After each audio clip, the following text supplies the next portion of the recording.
Good day everyone, so there's a lot to talk about, but let's get the most important thing out of the way. Yesterday, using some special techniques, I went out of bounds to wait here at the point where the volcano erupts, and just to see what will happen if we wait out of bounds and we then log in the next day to Genshin Impact. It certainly is like a little bit of a fun experiment, and you'll see the results now in the background. I do believe that this would probably count as some sort of world record for activating the quest the fastest, like almost instantly when you hit the game. Spoiler alert, you can skip ahead 10 seconds if you don't want to see the cutscene, but basically the volcano erupts. I don't know why it's erupting, I don't know what's happening, but this is the scene that's playing out, and then immediately thereafter it seemed like we were teleported to the top of the volcano.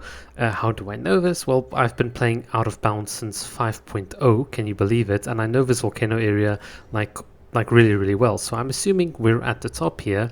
And yeah, I kind of glitched the game, which is funny. Alright, so for the rest of the video, what I'll show you today is a couple of other glitches that still work in 5.5, and then at the end my Veressa summons video, so for people that are interested in that type of thing. I'll also talk a bit about not spending money in Genshin Impact and my new philosophy when it comes to playing. And yeah, you can see I'm an idiot, I put 2 teleport away points, but I mean, yeah, these sorts of things happen. Okay, to the first part of the video, glitching. Okay, Kokomi looks beautiful, but let's change the background a bit. Yep, the special fog adjustment, background adjustment glitch still works. It looks very pretty, and Kokomi looks like she is in some weird place, and there's some sort of dome in the sky.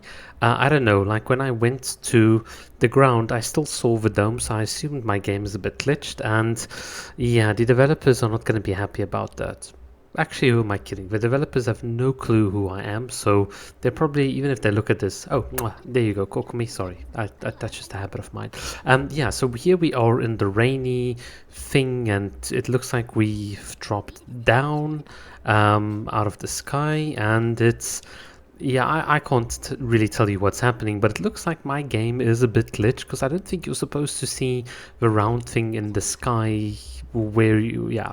And the environment here looks a bit off if you look at it, but hey, it's my game to glitch, so I'm going to do it.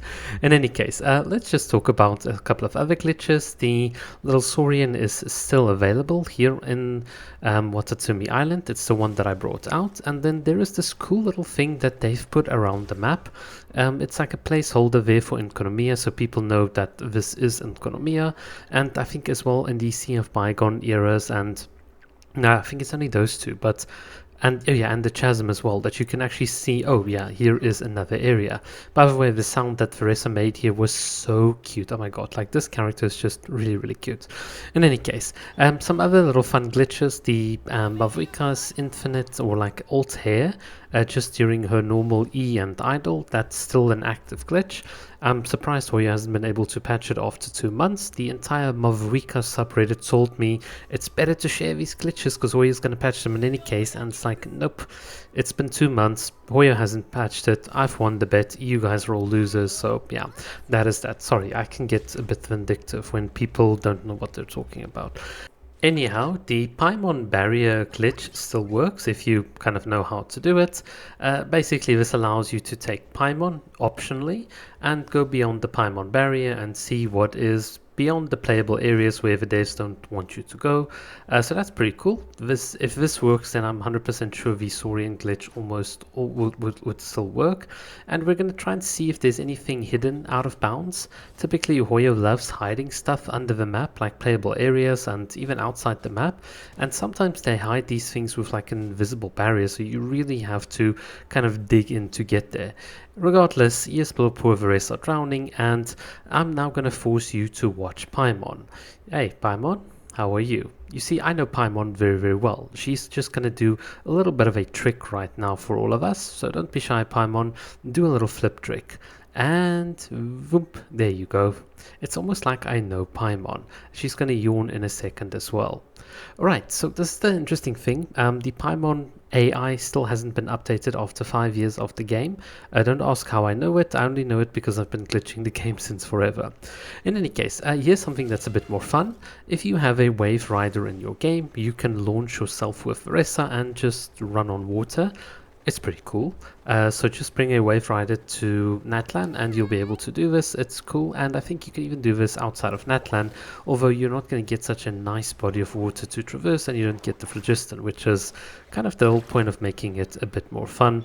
Regardless, I just wanted to show this because Veressa has a lot of little cool things to do. I'm still figuring out the character, how best to play her. Some people are really trying to farm the bosses and go into the abyss. I think it's far more important just to see how stupid you can get with the character, and then you do the abyss like once you're bored. So that's kind of my philosophy on it. And poor little Ian-san, I really like this character. It's just such a shame Hoyo didn't do more with her, and they actually kind of made Veressa the like 5-star. Such a shame. In any case, alright, so let's get to the actual Veressa summons. You kind of saw that I have her, and basically the way we're going to go about Veressa summons and summons in the future is to not spend any money. So basically everything you see here is just from the currency of playing the game, and none from the Welcome or the Battle Pass. I haven't spent on the game in 6 months, and I don't intend to do so in the future, with the only exception being, let's say, a Kokomi or a Sijuan skin or something like that. But other than that, other than literally just a skin, which we can in any case mod, I'm kind of like done with all of these gachas. I've uninstalled Honkai Impact the 3rd like 2 months ago. Uninstalled Honkai Star Rail, playing a bit of Wuthering Waves when they get a chance. Haven't spent a dime on that game, and it's the same here with Genshin. It's just that these games don't actually give you anything long-term of value, and what kind of like made me crack up a bit was the fact that you get characters like Mavuika and Citlali that are so powerful that even at C0, if you've got like the right team, they can out damage some of your C6 units, which to me is just like, you know what, I'm good going forward. Regardless, this is me summoning for Veressa. I actually thought I would get her a lot earlier. Very happy to get one copy at least of Ian-san, because apparently Ian-san is like the Bennett 2.0. I don't know, we'll still see. I'll still make up my opinion on that, but yeah, I wanted to avoid a 10 pull, and then because Veressa is guaranteed, and then well, this thing just went to hard pity, which is once again just so frustrating about a game like this. If you spend money, it's just gonna go into this sinking like black hole of Hoyo. And I've shown now enough times, especially with the videos on the statistics and how the gacha works, that what kills you in Genshin is not the average, but it's that variance. In other words, the variance in the amount of times or the amount of pulls it's going to take before you get your desired 5-star. And to me, it's at a point where it's like you're just wasting money. I can literally take $200, go to the casino, bet it on red, and if I lose, it's the exact same as spending it on Genshin, because in both cases, you kind of get nothing. And that's kind of the point. I think it's better to spend this money on investments and spending it commissioning artists and other people that can actually use it, and it'll give you a product that you can also enjoy. I mean, some of the Kokomi art that I've created for myself, for my own consumption, it's some of the best artwork. I still love it. I've got it on my phone every day, and that to me, that is way better than just the pain of losing the 50-50. In any case, I won the weapon the first try, so that's the middle finger to Hoyo. And yeah, basically that's what I've got to show for you to show. Can't English anymore. To show to you guys for this evening and for this video. Let me know what you think of Veressa. We're going to try her out in the Spiral Abyss. I don't believe you need Natlan characters to beat the latest Spiral Abyss, but that's going to be an interesting topic because some people kind of... certain content creators are kind of like misrepresenting the situation, but we'll address that. Alright, let me know what you guys think, what you think of Veressa. I think the cowgirl is cute, but I'll do a bit more of a formal review specifically once I've got her built. Alright, thanks for watching.